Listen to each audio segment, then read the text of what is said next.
Chapter 9. The Mock Turtle's Story.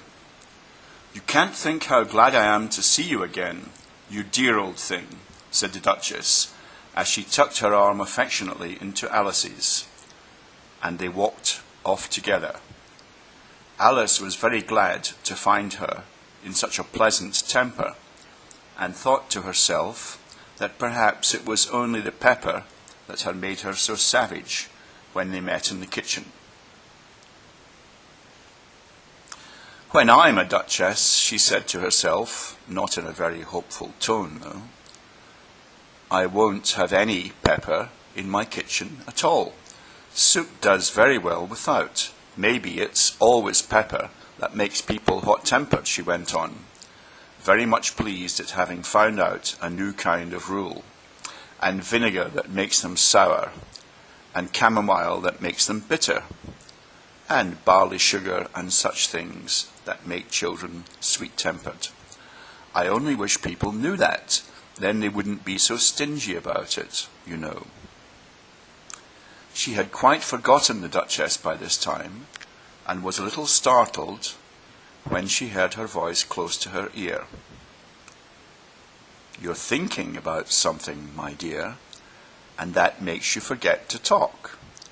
I can't tell you just now what the moral of that is, but I shall remember it in a bit." "Perhaps it hasn't one," Alice ventured to remark. "Tut, tut, child," said the Duchess. "Everything's got a moral, if only you can find it." And she squeezed herself up closer to Alice's side as she spoke. Alice did not much like keeping so close to her. First, because the Duchess was very ugly, and secondly, because she was exactly the right height to rest her chin upon Alice's shoulder, and it was an uncomfortably sharp chin. However, she did not like to be rude, so she bore it as well as she could. "The game's going on rather better now," she said, by way of keeping up the conversation a little. "'Tis so," said the Duchess, "and the moral of that is, oh, 'tis love that makes the world go round." "Somebody said," Alice whispered, "that it's done by everybody minding their own business." "Ah, well, it means much the same thing," said the Duchess, digging her sharp little chin into Alice's shoulder as she added, "and the moral of that is, take care of the sense, and the sounds will take care of themselves." How fond she is of finding morals in things, Alice thought to herself. "I dare say you're wondering why I don't put my arm round your waist," the Duchess said, after a pause. "The reason is, I'm doubtful about the temper of your flamingo. Shall I try the experiment?" "He might bite," Alice cautiously replied, not feeling at all anxious to have the experiment tried. "Very true," said the Duchess. "Flamingos and mustard both bite, and the moral of that is, birds of a feather flock together." "Only mustard isn't a bird," Alice remarked. "Right as usual," said the Duchess. "What a clear way you have of putting things." "It's a mineral, I think," said Alice. "Of course it is," said the Duchess, who seemed ready to agree to everything that Alice said. "There's a large mustard mine near here, and the moral of that is, the more there is of mine, the less there is of yours." "Oh, I know," exclaimed Alice, who had not attended to this last remark. "It's a vegetable. It doesn't look like one, but it is." "I quite agree with you," said the Duchess. "And the moral of that is, be what you would seem to be.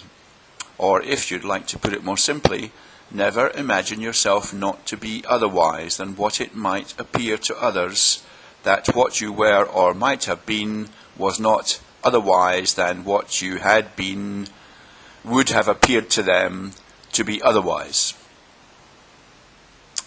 I think I should understand that better, Alice said very politely, if I had it written down, but I can't quite follow it as you say it. There's nothing to what I could say if I choose, the Duchess replied in a pleased tone. Pray don't trouble yourself to say it any longer than that, said Alice. Oh, don't talk about trouble, said the Duchess. I make you a present of everything I've said as yet. A cheap sort of present, thought Alice. I'm glad they don't give birthday presents like that. But she did not venture to say it aloud. Thinking again, the Duchess asked with another dig of her sharp little chin. I've a right to think, said Alice sharply, for she was beginning to feel a little worried. Just about as much right, said the Duchess, as pigs have to fly, and But here, to Alice's great surprise, the Duchess's voice died away, even in the middle of her favourite word, moral, and the arm that was linked into hers began to tremble. Alice looked up, and there stood the Queen in front of them, with her arms folded, frowning like a thunderstorm. A fine day, Your Majesty, the Duchess began in a low, weak voice. Now, I give you fair warning, shouted the Queen, stamping on the ground as she spoke. Either you or your head must be off, and that in about half no time.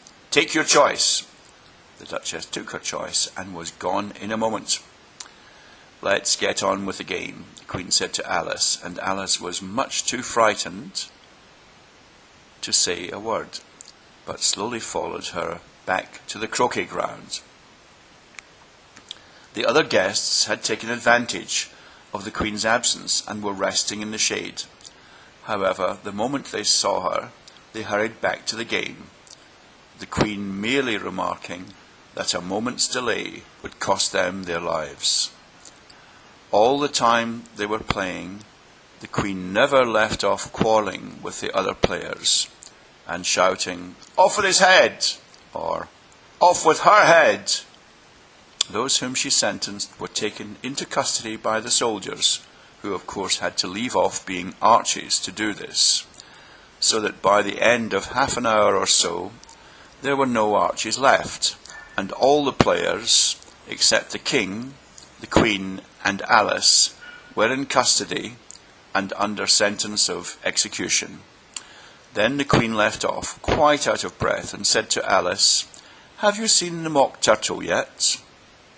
"No," said Alice, "I don't even know what a mock turtle is."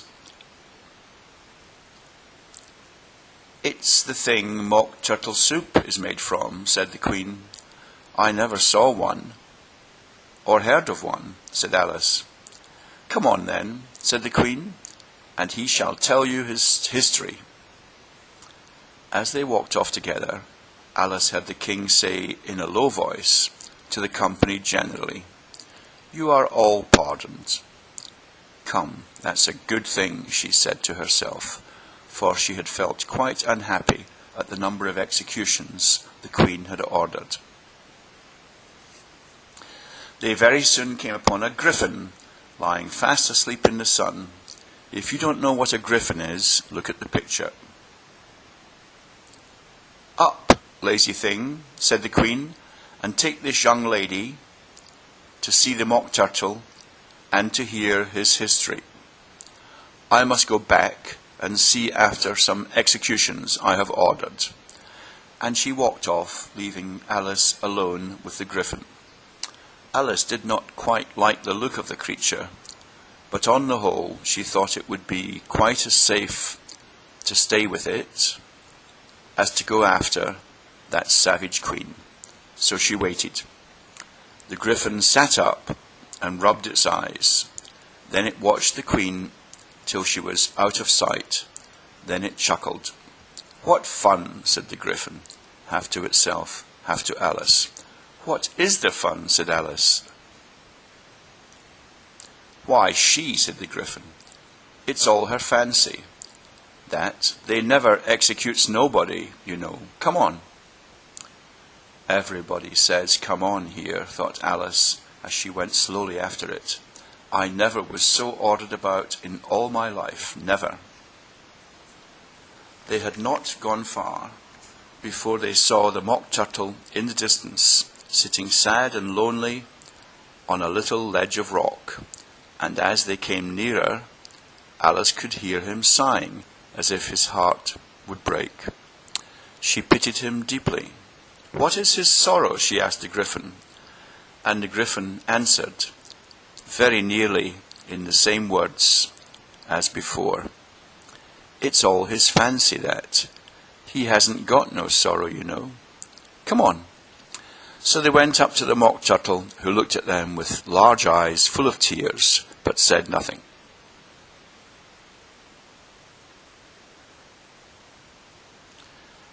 This here young lady, said the Gryphon, she wants for to know your history, she do.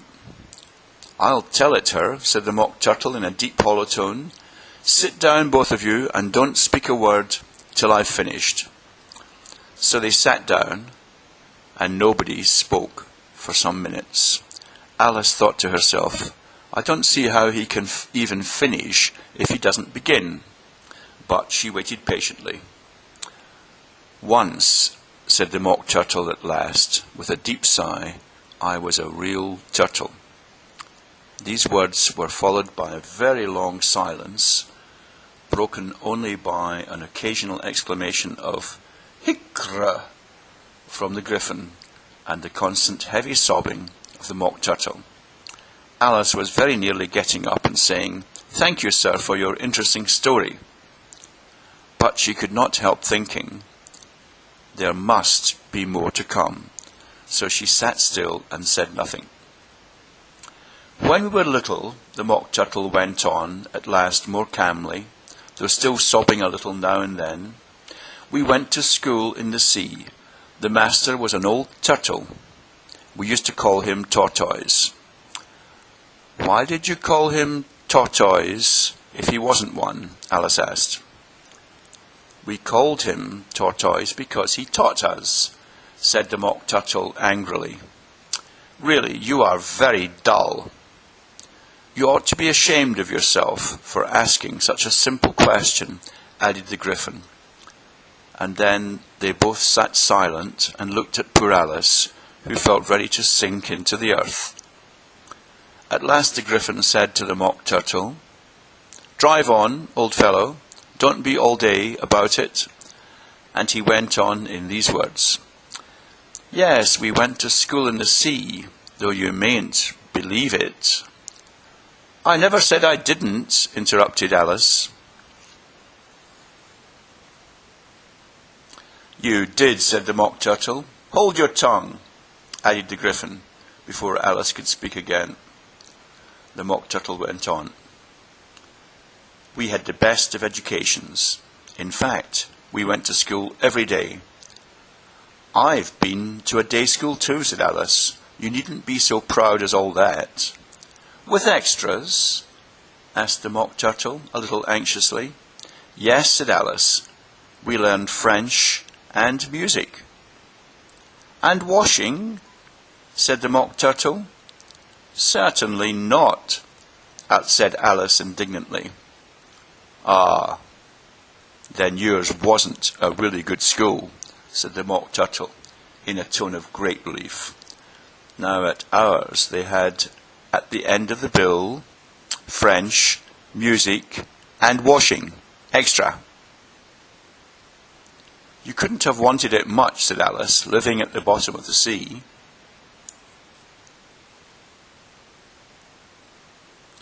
I couldn't afford to learn it, said the Mock Turtle with a sigh. I only took the regular course. What was that? Inquired Alice. Reeling and writing, of course, to begin with, the Mock Turtle replied, and then the different branches of arithmetic, ambition, distraction, uglification, and derision. I never heard of uglification, Alice ventured to say. What is it? The Gryphon lifted up both its paws in surprise. What? Never heard of uglifying? It exclaimed. You know what to beautify is, I suppose. Yes, said Alice doubtfully. It means to make anything prettier. Well then, the Gryphon went on, if you don't know what to uglify is, you are a simpleton. Alice did not feel encouraged to ask any more questions about it, so she turned to the Mock Turtle and said, What else had you to learn? Well, there was mystery, the Mock Turtle replied, counting off the subjects on his flappers. Mystery, ancient and modern, with seaography, then drawling. The drawling master was an old conger eel that used to come once a week. He taught us drawling, stretching, and fainting in coils. What was that like? Said Alice. Well, I can't show you it myself, the Mock Turtle said. I'm too stiff, and the Gryphon never learnt it. Hadn't time, said the Gryphon. I went to the classics master, though. He was an old crab, he was. I never went to him, the Mock Turtle said with a sigh. He taught laughing and grief, they used to say. So he did, said the Gryphon, sighing in his turn, and both creatures hid their faces in their paws.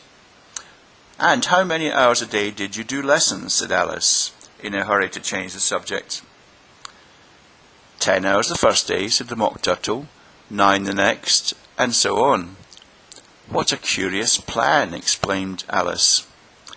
That's the reason they're called lessons, the Gryphon remarked, because they lesson from day to day.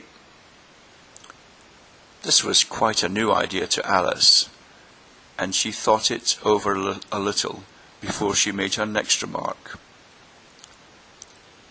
Then the 11th day must have been a holiday. Of course it was, said the Mock Turtle. And how did you manage on the 12th? Alice went on eagerly. That's enough about lessons, the Gryphon interrupted in a very decided tone. Tell her something about the games now.